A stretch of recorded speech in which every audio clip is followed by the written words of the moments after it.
gipaguntalan ang suspect sa pagpatay sa 52 anyos nga babae nga ginkilala kay alias Marivic nga nasapwan nga bangkay na kag wala pa sang pang-idalom nga panapton sa Miag-Aw, Iloilo. Ginpangita sang kapulisan si Kenneth pagkatapos nga ini ang gintudlo sa mga saksi nga ulihi nga nakaupo sa biktima antes na sapwan ang bangkay. Sini nagpalagyo ini sa Metro Manila kag pinaagi sa iya mga ginikanan na haylo ini nga magpauli. Ginako sini nga ginpuga niya ang biktima apang sunod sa Miag-Aw PNP wala ini nagtuad nga ginhimuslan ang biktima kag ginlampusan.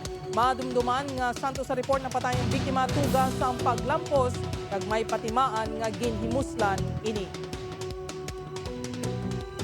Sila mismo nag-reach out sa aton nga ginpaabot nga ang willingness ag kagustuhan sining suspect paagi man sang bulig kag mga advice nila kay hindi man nila gusto nga konsentihon kag hindi man gusto nilang itago.